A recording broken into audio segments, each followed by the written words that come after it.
Olá pessoal, estamos aqui em mais um episódio do Sem Roteiro Podcast em Mangaratiba, no evento da Secomp, CEAP, no Porto Real. Estou aqui com o desembargador Erson Rego.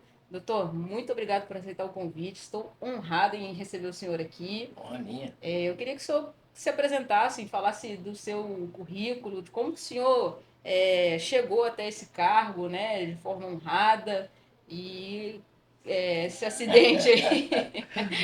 bom, a gente pode buscar a versão resumida ou a versão mais longa, eu sou desembargador do Tribunal de Justiça aqui do Estado do Rio de Janeiro, já são 32 anos de magistratura, ingressei em 1993 por concurso público, e a magistratura na minha vida, ela veio muito cedo, né?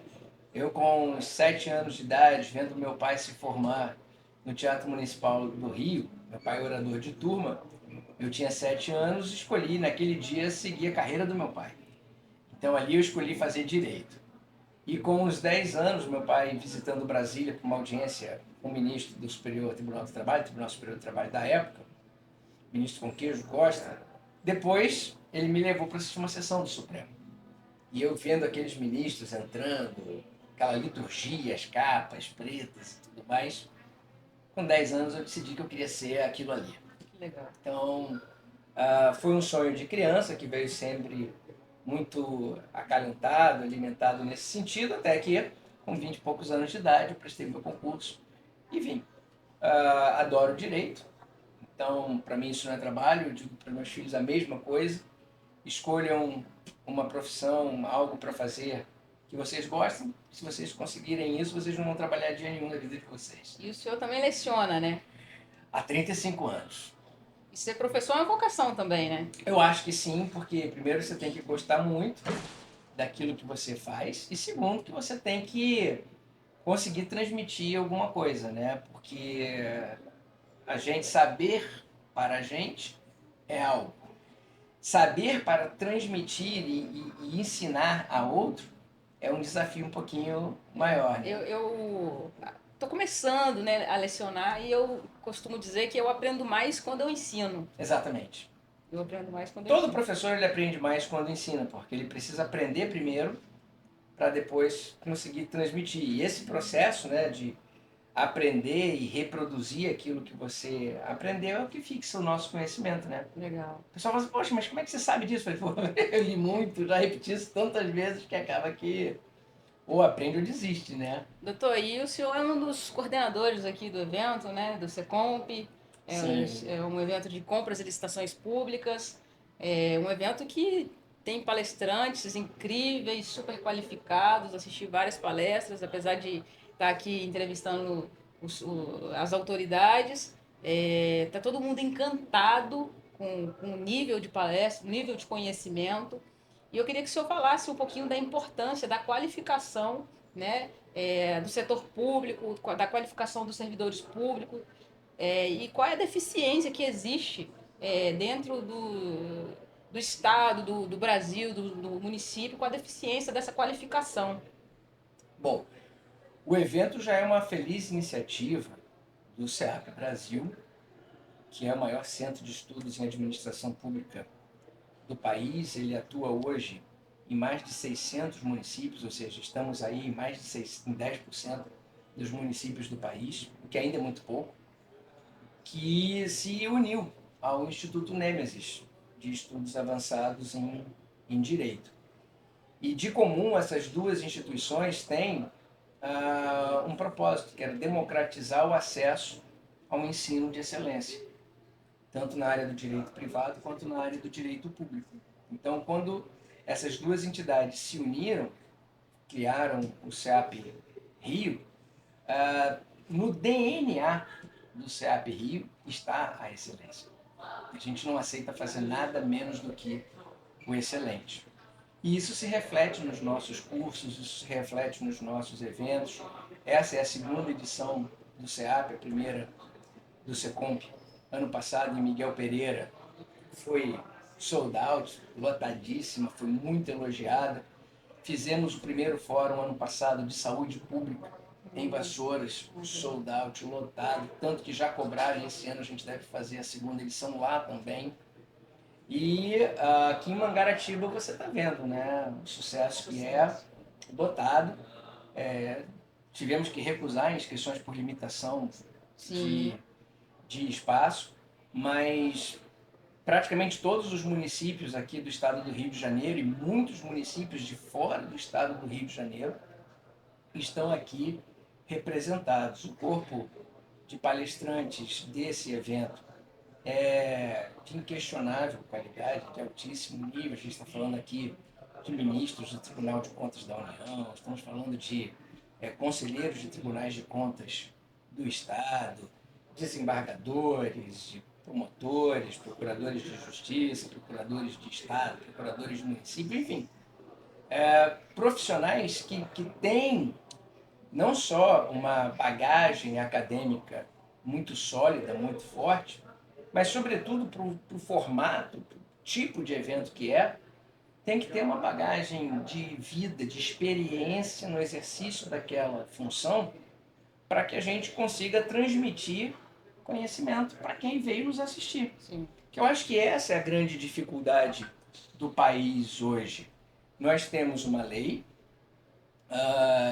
que demorou a ser implementada exatamente por conta das dificuldades e das novidades que ela introduzia nesse sistema de contratações públicas.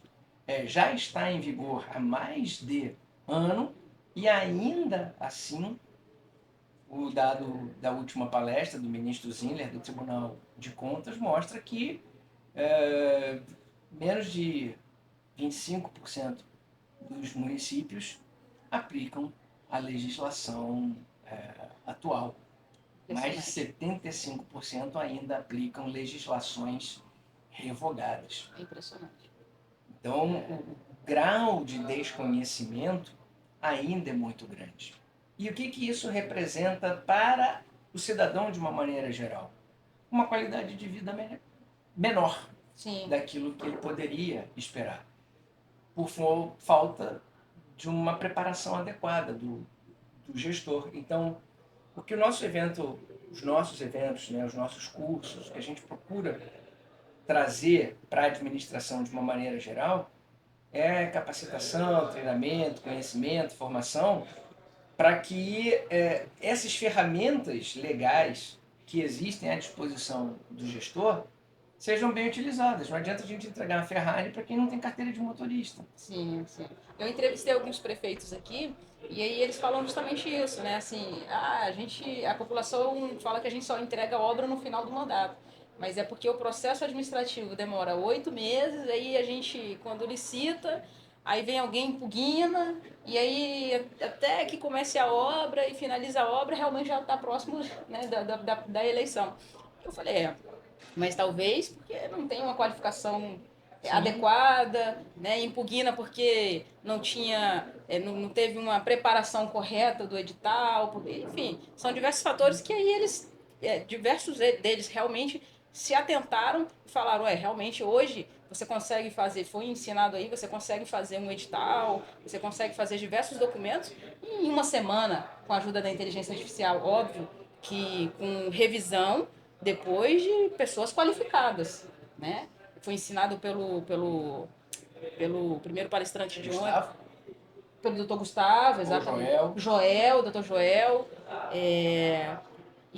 Assim, hoje você tem diversas ferramentas que auxiliam o prefeito a acelerar o processo de entrega para a população e eles desconhecem, né? Então, olha, com uma equipe preparada, uma equipe sólida, qualificada, consistente, elaborar uma licitação, iniciar um processo licitatório, eu diria para você que levaria de 10 a 15 dias com uma equipe qualificada, sabendo fazer um documento de formação de demanda, que é um DFD, sabendo fazer um estudo técnico preliminar, que é um ITP, fazer um termo de referência, que é um TR, depois preparar o edital, enfim.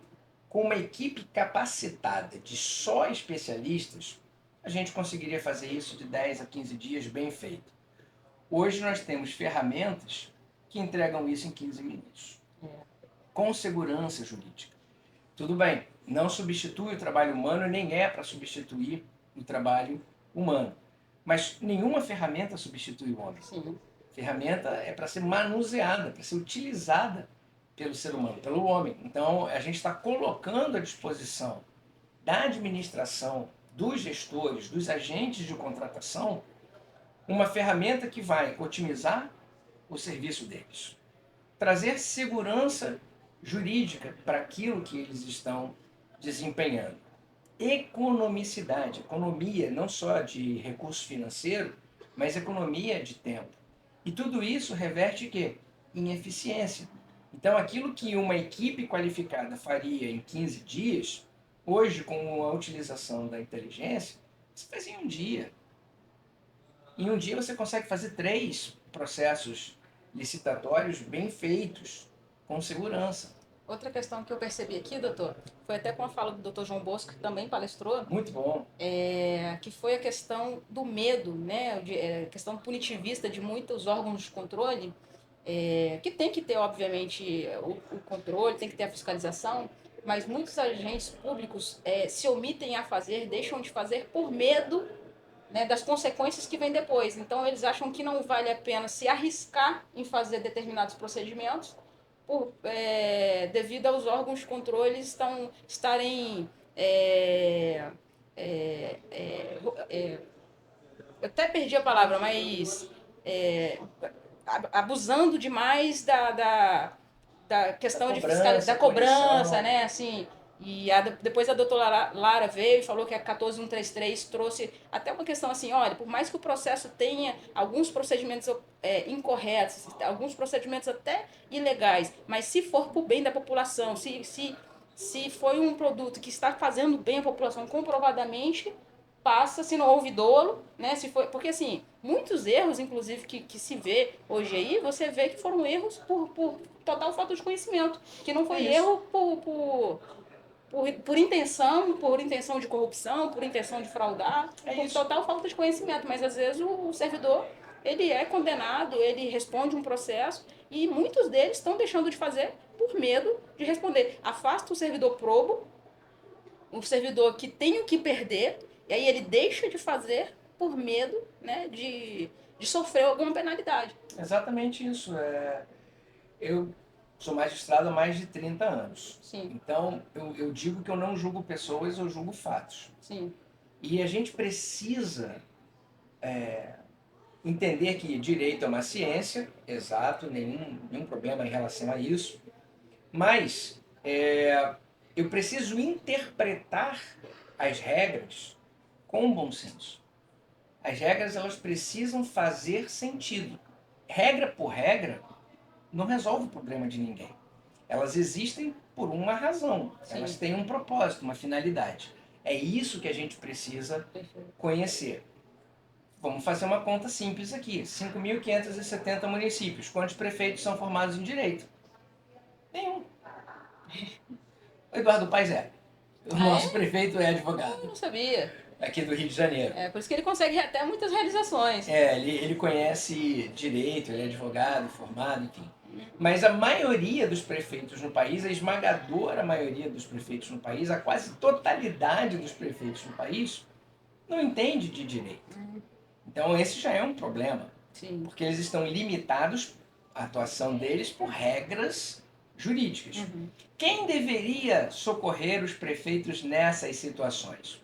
Os seus procuradores. Sim. Os procuradores gerais, que são pessoas da confiança do prefeito, os procuradores municipais, e eu estou falando só dos municípios, para não falar de estados, né?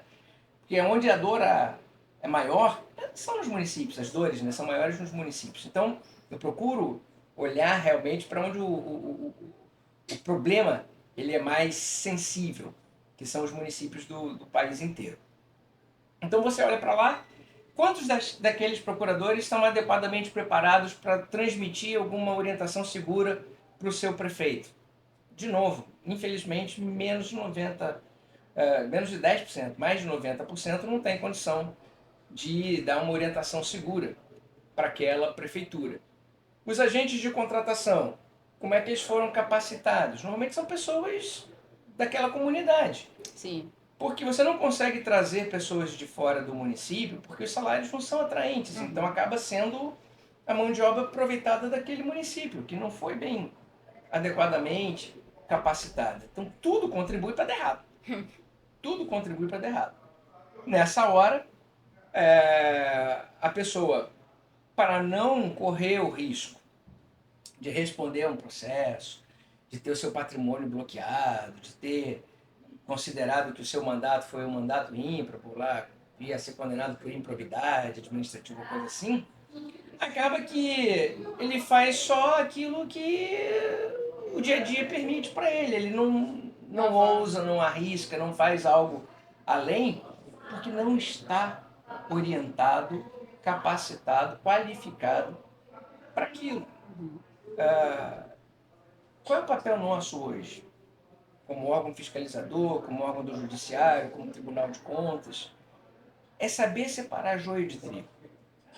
Eu tenho que diferenciar erro de dolo. Perfeito. Erro vem da ignorância, o dolo da má intenção. Então, uma coisa é eu errei porque eu não sabia fazer o correto. A outra coisa é eu errei porque eu quis fazer errado. Eu não posso tratar essas duas situações de maneira idêntica. Sim. Então, errar por desconhecimento, você orienta. Errar por má intenção, você pune. Sim. Quem tem que ser punido não é o gestor que cometeu uma irregularidade porque não sabia a forma correta de fazer. É o gestor que, sabendo o que fazer, optou por fazer o errado. É esse que tem que ser punido. Os outros têm que ser orientados. Então, mudar a mentalidade também dos fiscalizadores, mudar a mentalidade dos julgadores, é importante para que esse ambiente ele fique um pouco mais fluido, um pouco mais leve. E, de novo, a gente aprende errado, não digo errado, mas de maneira incompleta, que a pessoa privada, né, no direito privado, você pode fazer tudo o que a lei não proíbe, mas que no direito público você só pode fazer o que a lei permite. A gente aprende isso nos bancos da faculdade e cresce com isso como se fosse uma verdade absoluta. Não é assim. Não é assim. A lei não tem como prever tudo o que você pode fazer, como não tem como prever tudo o que você não pode fazer. Então vai sempre depender das características ou das particularidades de cada situação específica. Por isso é que a gente tem que entender a razão de ser, origem, finalidade e razão de ser da regra. Se eu sei a origem, eu sei por que ela nasceu. Se eu sei a finalidade, eu sei para onde ela vai.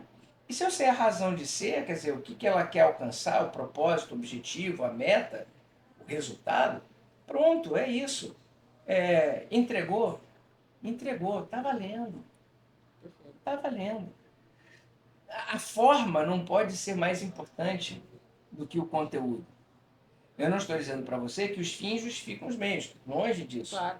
Mas é que a gente tem que dizer o seguinte, se o fim foi alcançado, e a gente não está falando de uma má-fé no percurso, a gente não está falando de uma fraude, de um desvio, mas de uma irregularidade pequena, né? Poxa, eu não posso dar mais valor para a irregularidade do que para o resultado. Às vezes um erro material, um erro de digitação. Um erro formal, às vezes de procedimento. Sim. Também. E aí o que a gente diz nessa hora? Eu digo isso.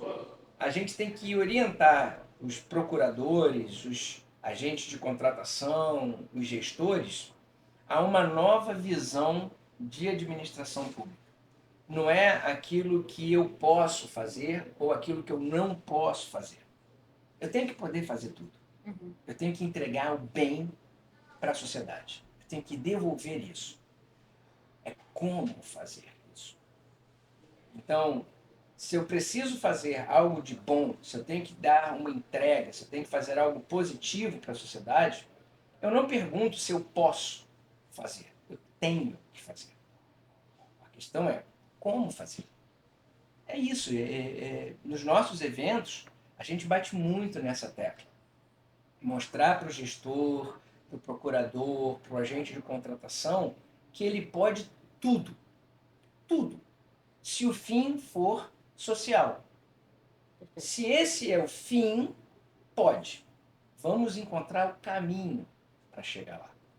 E aí isso demanda um pouco mais de qualificação, demanda um pouco mais de conhecimento, tem que investir um pouco É isso, nessa pessoal. parte. Venham participar dos eventos da CEAP Rio, que venham se qualificar mais. Doutor, para finalizar, que nosso podcast é rapidinho, eu queria que o senhor deixasse um conselho aí para os estudantes de direito, para o pessoal do pessoal que estuda, que trabalha com direito e que quer se qualificar nessa área de contratação pública.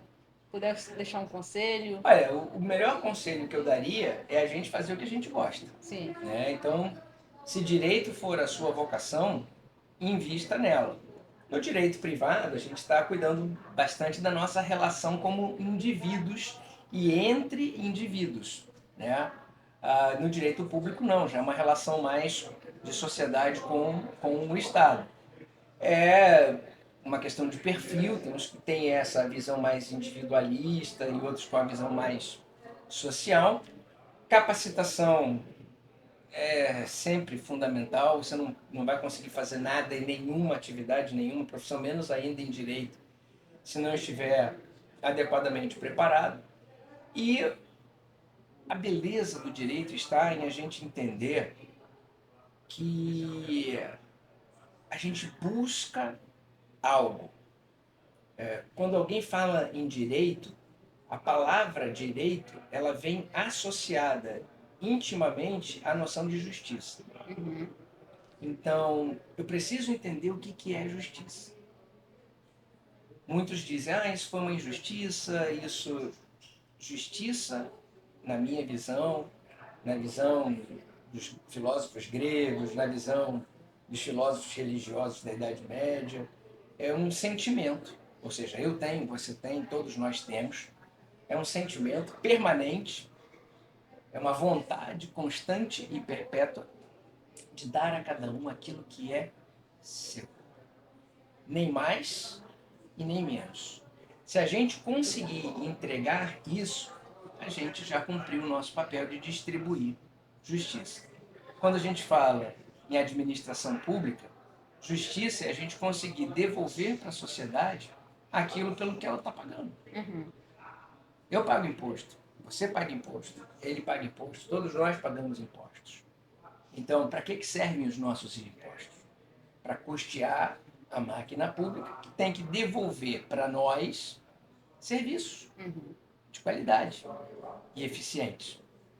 É isso que a gente tem que cobrar da sociedade. Então, como gestores, qual é o nosso papel? O nosso papel é devolver para a sociedade aquilo que é dela por direito.